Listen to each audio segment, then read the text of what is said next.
زیادہ حقدار ہیں، اور عورتوں کا حق مردوں پر ویسا ہی ہے جیسے دستور کے مطابق مردوں کا حق عورتوں پر ہے، البتہ مردوں کو عورتوں پر ایک درجہ فضیلت ہے، اور اللہ غالب ہے، صاحب حکمت ہے۔ طلاق صرف 2 بار ہے، یعنی جب 2 دفعہ طلاق دے دی جائے تو پھر عورتوں کو یا تو بطریق شائستہ نکاح میں رہنے دینا ہے یا بھلائی کے ساتھ چھوڑ دینا،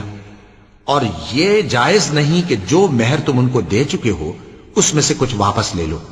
ہاں، اگر زن و شوہر کو خوف ہو کہ وہ اللہ کی حدوں کو قائم نہیں رکھ سکیں گے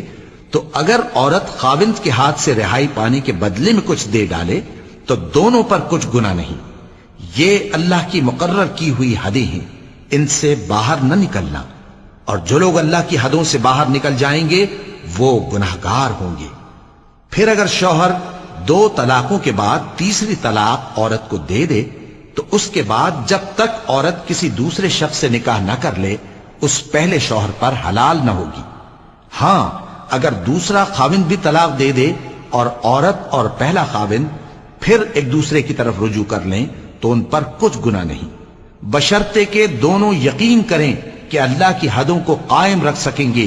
اور یہ اللہ کی حدیں ہیں، ان کو وہ ان لوگوں کے لیے بیان فرماتا ہے جو علم رکھتے ہیں۔ اور جب تم عورتوں کو 2 دفعہ طلاق دے چکو اور ان کی عدت پوری ہو جائے تو انہیں یا تو حسن سلوک سے نکاح میں رہنے دو یا بطریق شائستہ رخصت کر دو، اور اس نیت سے ان کو نکاح میں نہ رہنے دینا چاہیے کہ انہیں تکلیف دو اور ان پر زیادتی کرو، اور جو ایسا کرے گا وہ اپنا ہی نقصان کرے گا۔ اور اللہ کے احکام کو ہنسی اور کھیل نہ بناؤ، اور اللہ نے تم کو جو نعمتیں بخشی ہیں اور تم پر جو کتاب اور دانائی کی باتیں نازل کی ہیں جن سے وہ تمہیں نصیحت فرماتا ہے ان کو یاد کرو، اور اللہ سے ڈرتے رہو، اور جان رکھو کہ اللہ ہر چیز سے واقف ہے۔ اور جب تم عورتوں کو طلاق دے چکو اور ان کی عدت پوری ہو جائے تو ان کو اپنے شوہروں کے ساتھ جب وہ آپس میں جائز طور پر راضی ہو جائیں نکاح کرنے سے مت روکو۔ اس حکم سے اس شخص کو نصیحت کی جاتی ہے جو تم میں اللہ اور روز آخر پر یقین رکھتا ہے، یہ تمہارے لیے نہایت خوب اور بہت پاکیزگی کی بات ہے،